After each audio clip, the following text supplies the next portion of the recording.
Welcome to the GrowthPro Edge. We're here to help scale your business, build stronger teams, and sharpen your leadership skills.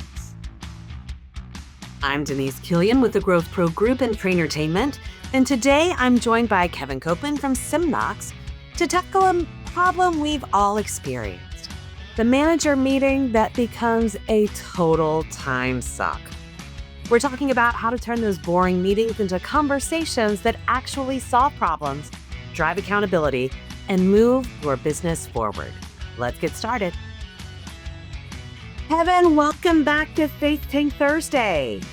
Thank you very much, Denise. Well, listen, we're thrilled to have you, and I'm especially excited to talk about this topic, the dreaded meeting that everybody doesn't look forward to. So we're going to talk about how to make them more effective and how to make them a little bit even, shall we say, fun. So before we get started, Kevin, why don't you introduce yourself and tell us a little bit about you and what you do for Semnox? Yep, sure.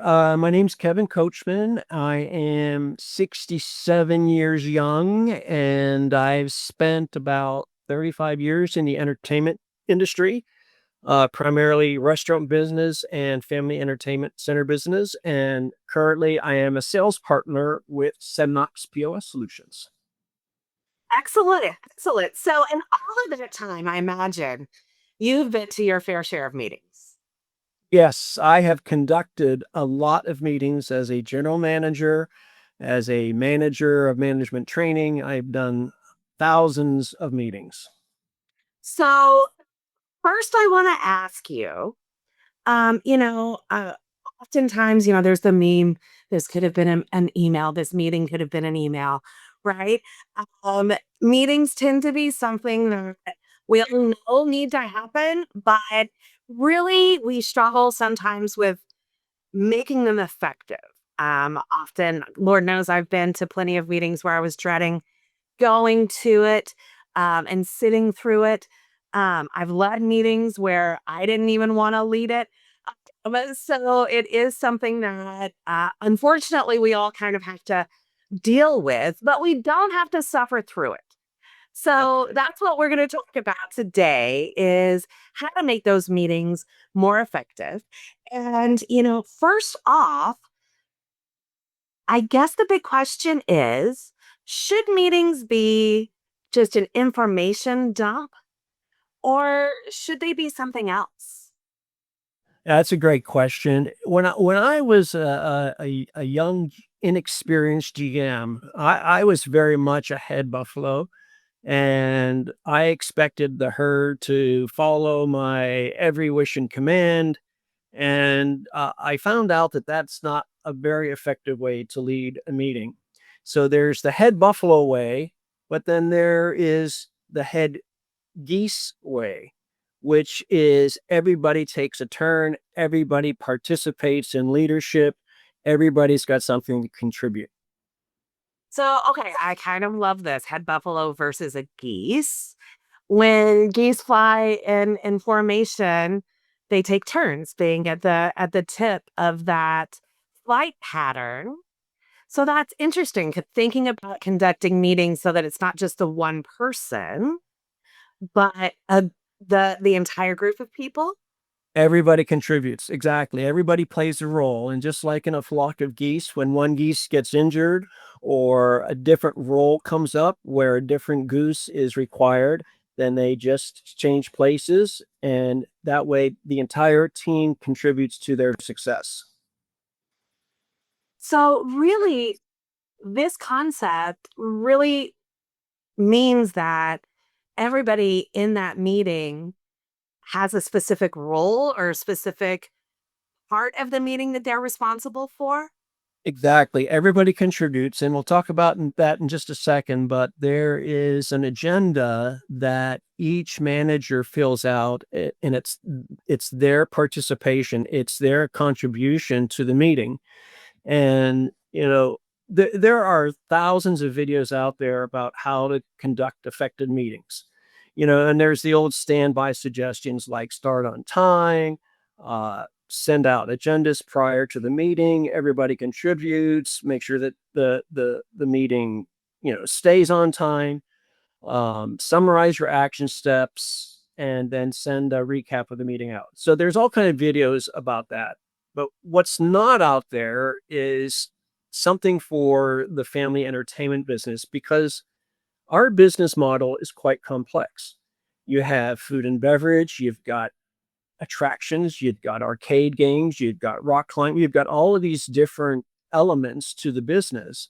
And there's a lot to cover in a 1 hour, 1 hour and a half meeting. So I think using a specially designed agenda for family entertainment, I think would go a long way into making these meetings much more effective. So, Kevin, it's funny that you say that because at True Entertainment, we actually do have, in fact, an entire book about this called Fun Training Serious Results. And it includes an agenda and it includes different training that you can do throughout the year or throughout a 6-month period. And one of the things that is very important that I think people forget about when they have a meeting, they think of it as an agenda that is just an information dump. I'm just going to give a bunch of information and then everybody should go out and do it. But meetings can also be, and something that at Train Entertainment we encourage and want people to do is to include training within each of the meetings. And, identifying one thing that you want everybody to focus on, whether that's paying attention to the upkeep of the facility, right? Whether that is having that right smile and customer service heart of service to others and paying attention and those sorts of things. How important can training be in developing your staff? Well, I used to look at manager meetings as my way of informing managers where we're doing well, where we're not doing well, where they're not doing well, maybe guest complaints that we've gotten. So I took almost the entire meeting time of just kind of dumping all of this information onto my managers. And they would walk away from the meeting, just kind of rolling their eyeballs and thinking, oh my gosh, I can't take another meeting like that. I eventually evolved into realizing that manager meetings really should be used as a development tool to help your managers learn business acumen, learning how the business works, learning how they control a big part of the business results. And once I realized that, it kind of revolutionized how we did our manager meetings. So instead of me taking 45 minutes or an hour, I then began creating an agenda that the managers, each department head, we talked about department heads in a prior podcast. And it really comes into play here because you don't want to think of them as assistant managers. You want to think of them as executives, as department heads that own a big part of the P&L. And so I created an agenda that does that, where it holds the manager responsible to prepare this information before they come to the meeting. And then the role of the GM is to help facilitate what each department head is presenting. So it's a different paradigm. It's a different mindset. So when you're doing that, sometimes meetings can stall out when people aren't engaged.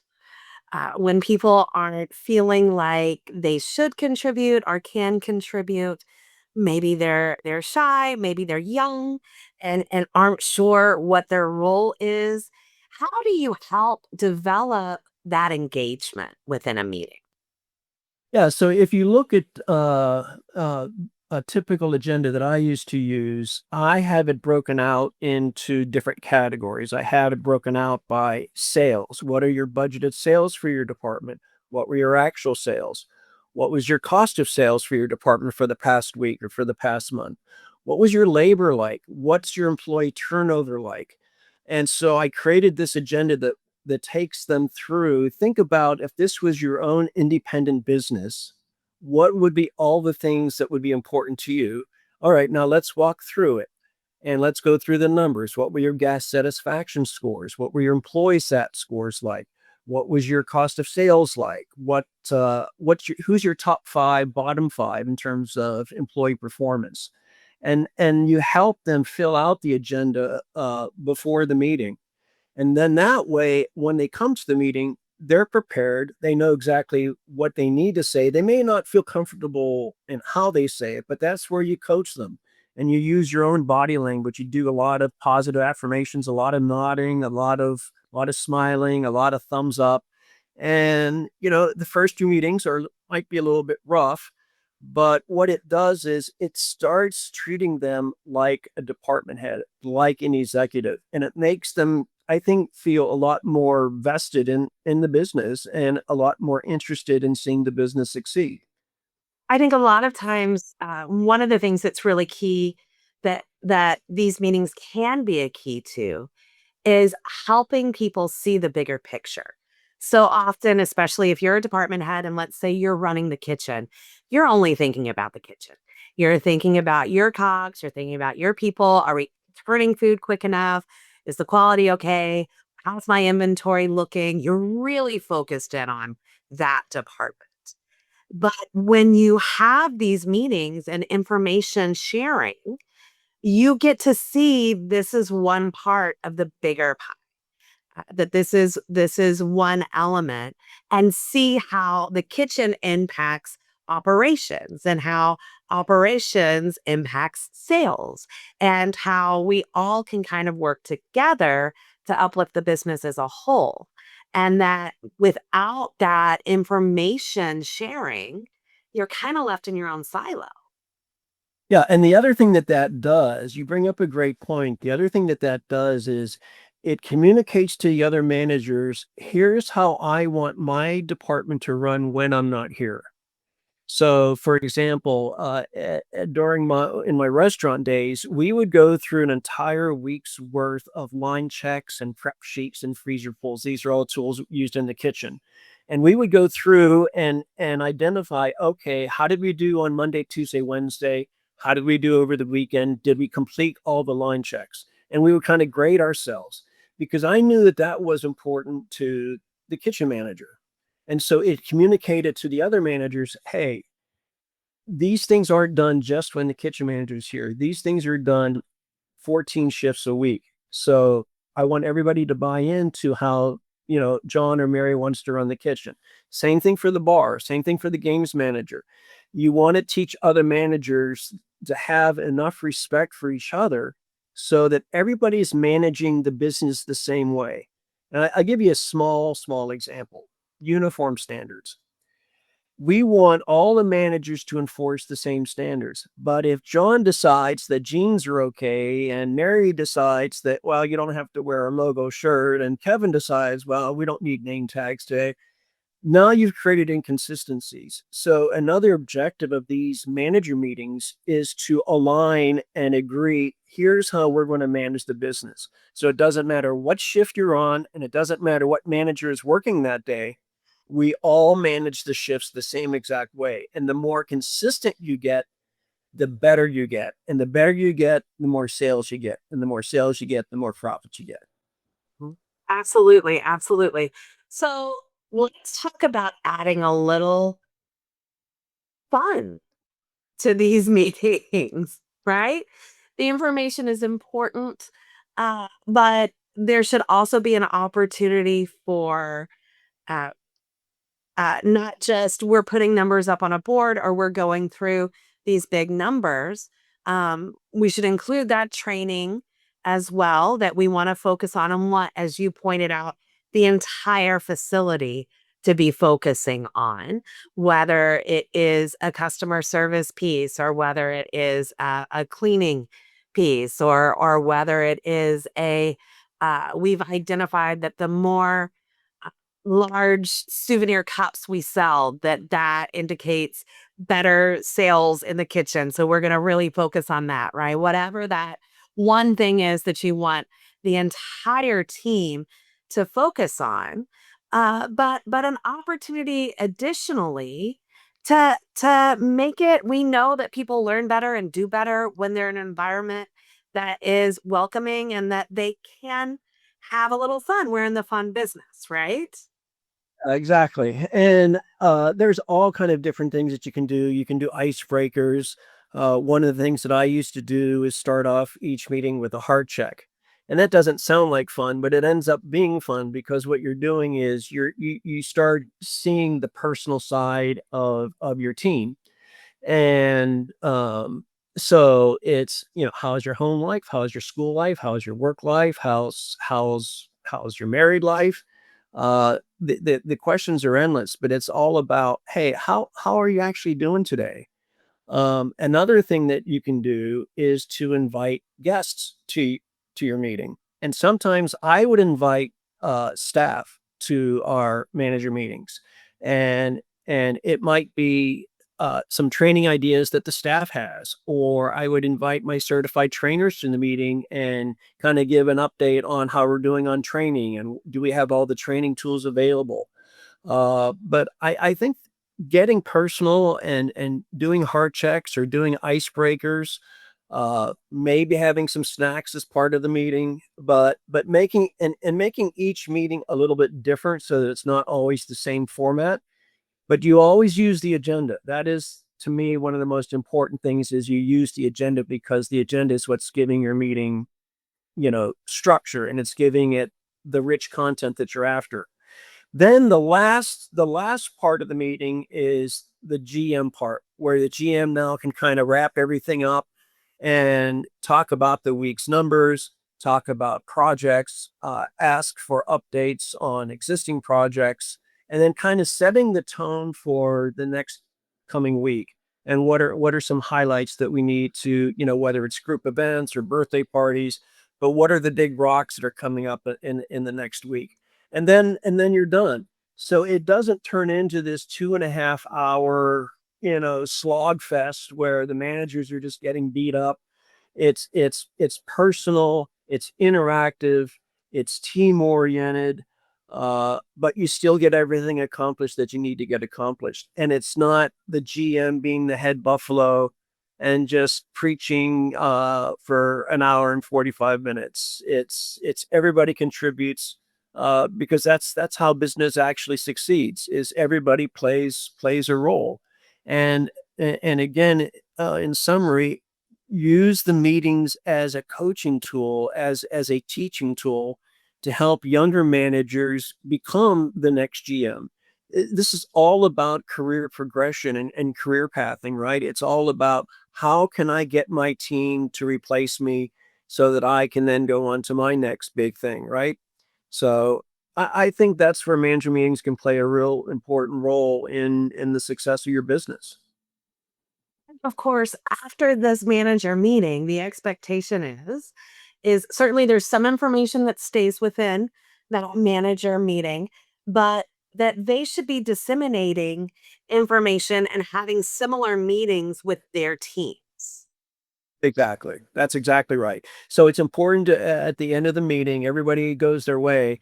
Then, as the GM, I would always send out a summary of key points, key action steps, key focuses, so that they could print that out and then share it with their team, with their and during their daily alley rallies or shift meetings. Yeah. Excellent. Excellent. All right, Kevin. Before we run out of time, I wanted to take an opportunity. If people have questions or thoughts or any kind of comment, how can they get a hold of you, Kevin? Sure. My name is Kevin Kochman, and my email is kevin.coachman@semnox.com. Or you can reach me on my cell phone anytime at 940-945-7188. So, listen, Kevin, thank you so much for this insight and for these ideas. And I particularly love the buffalo versus geese idea. I think that's really something that'll stick with people and kind of make them rethink. Oh yeah, I'm totally being the buffalo. How can I be more inclusive and get more people involved and have that geese style meetings? So, thank you so much for your time today, and look forward to talking to you again soon. Thanks so much, Denise. Well, we hope today's conversation has given you some practical tools to help you sharpen your edge and accelerate your growth. If you're ready to grow your team, your business, or yourself, Contact us at thegrowthprogroup.com and set up a free growth call with one of our coaches. Once again, a special thanks to our sponsors, Embed, Party Center Software, NA Global, Betson, Semnox, Schaefer, and Roller for all that they do to help us bring you the Growth Pro Edge. And until next time, I'm Denise Killian with the Growth Pro Group. Keep learning, keep growing, and keep striving for the extraordinary.